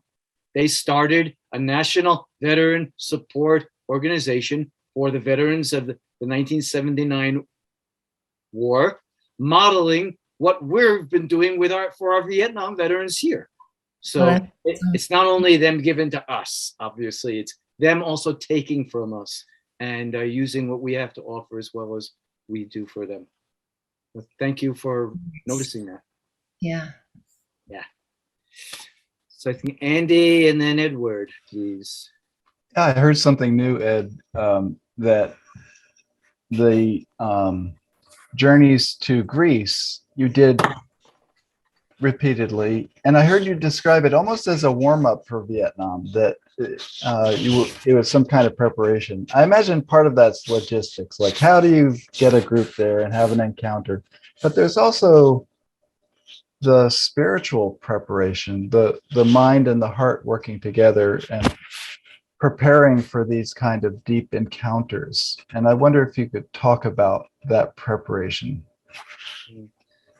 Thank you. That's a cogent observation. For those of you who know me, I do love and work in the Greek tradition as well. And Erica shared that I really work with the Asclepian dream healing tradition. So I do have an independent love affair with Greece. And at the same time, you're right in observing that I began my Greek journeys first. I was traveling and leading pilgrimage in Greece for 5 years before I risked going to Vietnam. I anticipated the journeys to Vietnam would be much more personal, much more painful, much more challenging. And so I really wanted to get comfortable and confident in leading overseas journeys, because we're on the road together in a foreign culture and a foreign country, working together to be a very tight group of pilgrims. And we're together for 2 or 3 weeks on these journeys. So getting the practical matters orchestrated is a big and complex matter.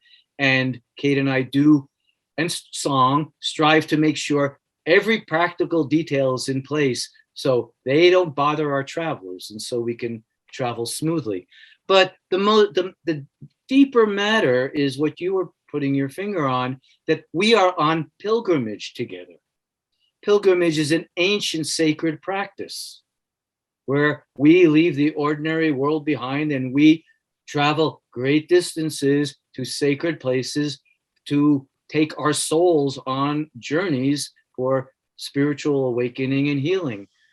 And so pilgrimage needs the place to travel, the sacred reasons for going, the group of pilgrims sharing their wounds and willing to be a community and trusting and helping each other, and some experienced facilitators, and immersion in the guest culture. So I really did learn to do all those things traveling to Greece first, and so was ready to do it in Vietnam, except as I owned, I did not know that much about Vietnamese culture. I knew this was going to be a profound pilgrimage, but I did not know the great gifts and the degree of healing and their spiritual, mythological, historical roots that would also help us so much. But thank you, Andy. And Edward. Yes. There are a couple of things. Ed, Lawrence knows, I just retired from being an accredited service officer with the Vietnam Veterans of America. What that means is I was helping veterans get their benefits, get what they deserved, especially around exposure to Agent Orange. And I've been doing that for 10 years, literally ever since I graduated from Pacifica.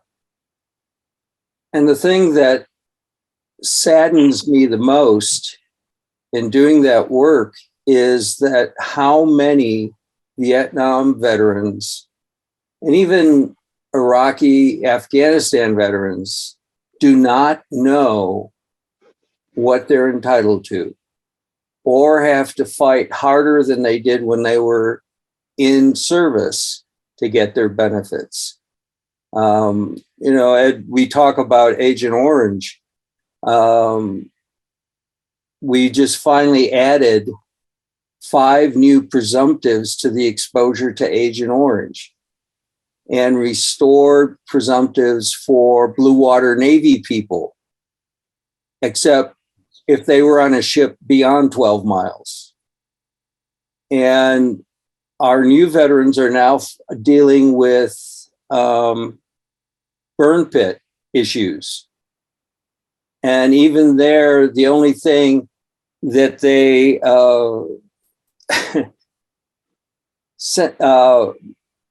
presume is sinusitis and asthma, even though all the things that were being burned in those burn pits, including Agent Orange, they already have science on, but they say they need more. So it's difficult to work, to be around people. I mean, every time I run into a Vietnam veteran or any veteran, I ask them how they're doing on their benefits. And usually most of them think just going and getting an aspirin from the VA is their benefit. So we have veterans out there, Vietnam veterans out there who are dying. Their survivors don't know what they're eligible for. And this country is not taking care of their veterans. You know, a lot of people like to walk up to you and say, thank you for your service. I was just watching on PBS, they had a program called American Veteran. And there was one young woman who was a Iraqi veteran. And what she said was, when people come up to her, she wonders, what are you thanking me for? Are you thanking me for bombing a village? Are you thanking me for saving somebody's life? What are you thanking me for? And it's become kind of a, what do I want to say? Kind of just a blanket over it all. Sort of a response to why we didn't get welcomed home. So now everybody goes and says, welcome home. Anyway, Ed, I also wanted to say it's great to see you. I've been working with a therapist at the VA. I gave him your book, and he said to me in the last session, what I really want to do is not a PTSD group. I want to do a warrior circle. Yes. So even when you don't know when you're impacting people, you do. So thank you. Thank you, my brother. And hey, Edward, look at me, back at you. You know where this comes from. Yeah, I know where that. I've been seeing it all night. Thank you. John, you're up, and I guess then we're about out of time. Thanks for your presentation. They're always so great. I had one brief question. I heard you talk about a Native American Marine Corps veteran from Montana, and he was severe PTSD, and he was in prison, or he got out of prison, he was on parole. Oh, yes. You took him to Vietnam, and there was a healing ceremony. Could you share that story? Oh, thank you. That's a wonderful story, and that'd be a wonderful story to end our evening on.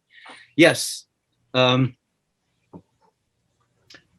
have worked and studied much with Native Americans, and much of what I've learned about warrior work also comes from the Native American tradition, because they also took really good care of their warriors. That's a different presentation. However, John is referring to this story. We took a man named Will to Vietnam. He was, bless him, he died about a year ago. But he finally died happy. Will was always in trouble with the law. When we met, he was on parole, and he really wanted to go back to Vietnam. We had to talk to his parole board to get permission to take him out of his community, let alone out of the country. This time, the parole board did the right thing. They said, he's a scofflaw. You're always throwing him in jail. He's always making trouble. We don't know what to do with him. Please take him. So instead of you can't, he's being punished. It's please do get him out of our hair. Okay, so Will.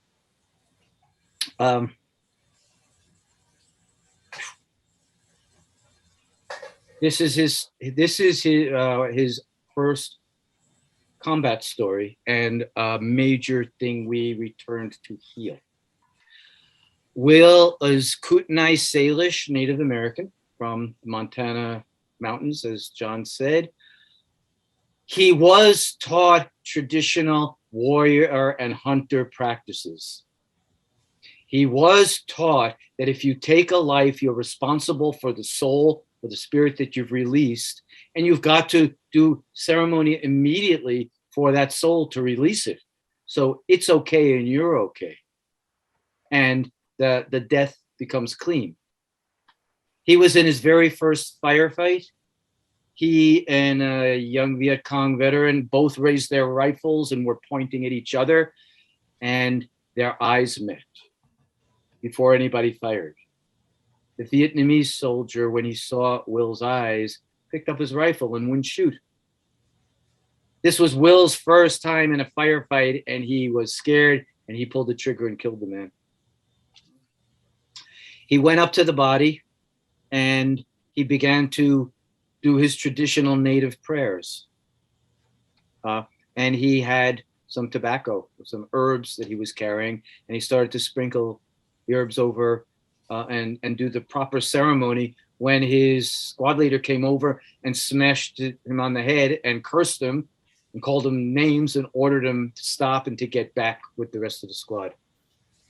So this was a terrible spiritual wound for him, not just the moral injury we're talking about, but it was a spiritual wound because he was betraying his ancient Native American warrior heritage. We went back to the same place. We found the very site where that had happened at Dak To, and we did the ceremony right there where he took that life. And he still felt like he was praying for the soul of that man and doing the right thing to finally give it peace and release it, put it on the other side.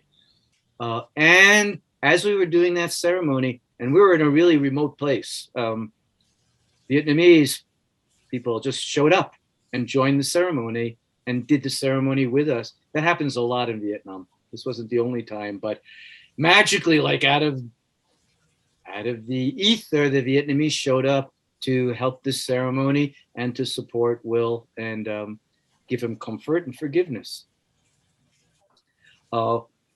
We also spent a lot of time with the Montagnard people on that trip. They're indigenous tribes.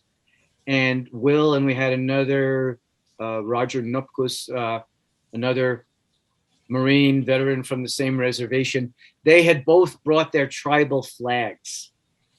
And with the Montagnards, they presented the flags and a lot of charity help as well. And they said, you're just like us and we're just like you. We're really sorry. We should have been on your side during the war rather than like the American cavalry attacking the indigenous people. And there too, the Montagnards embraced them and loved them and shared their rice wine. And we had an amazing unity. Then the third time in Hanoi, we went to Friendship Village, which is a rehabilitation center for anybody afflicted with Agent Orange and wartime diseases. There are always large groups of veterans there for week or month-long residencies to try to help them. Can't heal Agent Orange, but it can strengthen their health to resist its deterioration. We don't have time. John, ask me another time to show you the pictures of that meeting. We were at Friendship Village and there was a group of 30 or 40 Vietnamese veterans there. And so our group and their group just bonded intensely. Will met people there that he had fought against at Dak To. They affirmed their brotherhood. They took pictures of each other hugging and loving each other. From the time of the ceremony at Dak To, Will had been morose, withdrawn, irritable. Soon as he was able to do the ceremony, his soul changed. He was released from that 50-year burden he carried, and he became happy. And he was smiling and laughing the rest of the trip and during these other experiences. Finally, when he went home back to his reservation, not only did people say, what happened to you? You were a son of a bitch, but now you're happy and kind and friendly. But he also went to the few remaining elders of his tribe who were Korean and World War II veterans and said, teach me everything you're still carrying. We need to know our own warrior traditions, like the Vietnamese know theirs. And Will evolved to become the war dance chief of his reservation. Wow. And to help the Iraq and Afghanistan veterans from their reservation heal through their own traditional ways. Wow. So he healed profoundly. He helped other people heal. And the rest of his life was really blessed.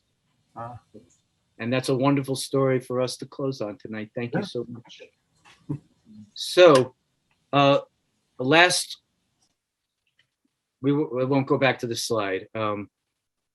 Andy put our website and contact information and the book information in the chat, or feel free to contact us for anything about these matters.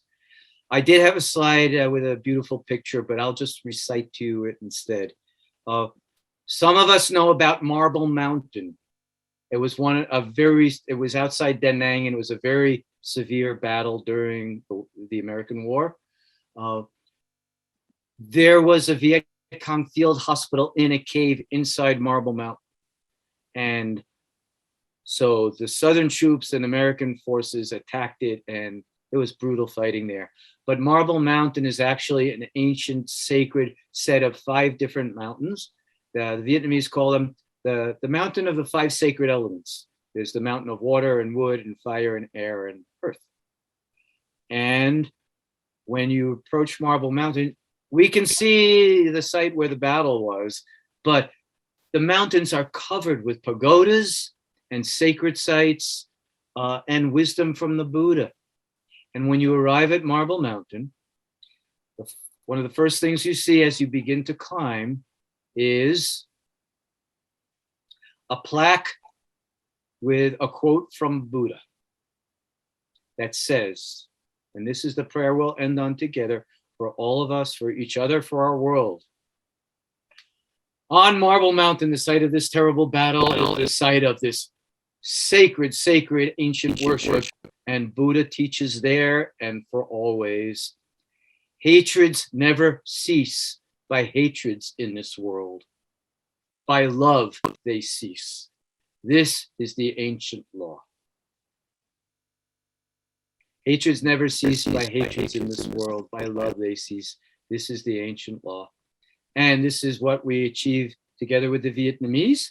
This is what civilians and veterans here can achieve. This is what we work together to try to bring our world. So bless you and thank you all.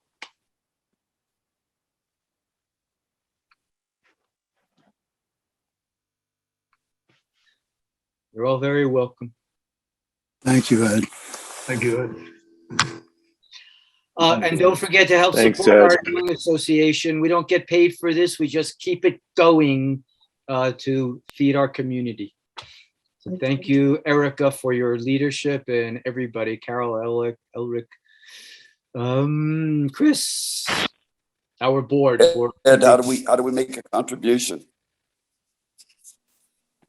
I'll turn this over to our president. In the chat, there's a link. Just open your chat and you'll see the link for the, right? Thank you. Andy? Will do. I think it's at the top. Yeah, voluntary contribution. Or at our website. Thank you. Or the website, but you can just go to the link. Thank you. You just put it in the chat. Yeah. Thank you, Ed. Thank you, Ed. Thank You're you, all Ed. welcome. Thank you, everyone. I loved your stories. Thank you. Oxy, can you hear me? That was beautiful. Thank you. Lawrence. Thank you, Ed. Welcome. You're very welcome. That's lovely. Thank you, Ed, and thank you, Ed. And Kate, for all of your Blessing. work that you do and for supporting Ed. Michael, be in touch later on. Okay, next week. What's that? No, I was calling to Michael to be in touch. He wants to go back and further help. So next week. You're also welcome. Thank you for receiving this. It is so important. Boxy, can you hear me? I can on Magoo, yes. Yes, we can, mister. I apologize. I had a brownout. So I couldn't share stories and I lost the last half of the. Oh, no. Oh, I'm so glad you're here at all, buddy. Well, sorry I missed the second half because I was really enjoying things. Well, did you get back to see your picture in the school? Yes, I did. I saw that part. Me out too. Good. Yay. That's one of my favorite pictures on the planet. And it reminded me that was on our first visit back, and we were staying with Mr. Tom Tien, and I remember walking to my room, and it was dark, and I remember thinking to myself, "Hey, I'm in Vietnam, and I'm walking down a rice paddy dike, and I'm not feeling afraid." and I remember later, early that morning, like at 2-3 a.m. in the morning, I noticed the lights on by the communal hut. So I walked down there and there were several veterans down there who couldn't sleep. So I joined them in conversation, and out of nowhere, here comes Mr. Tom Tien at 3 a.m. with a complete tea service for all of the veterans. And I remember the first time we met him, he said, "You have to show me your wounds." And he tore open his shirt and says, "Ha ha ha, see all my wounds? You almost killed me, ha ha ha ha ha." And he was laughing, and we learned that he had been almost mortally wounded by American GIs and was left for dead, crawled for several days to get back to join his troops again. And the woman that brought him back to health was a communist organizer, and she helped save his life, and they wound up getting married. So that was one of my first visits back. And the other story you reminded me of, if I may share real quick, I remember when we were in Hanoi and we visited the English class at the university. Yes. And our veterans had been asked to write down stories. And we wrote the stories and we submitted them.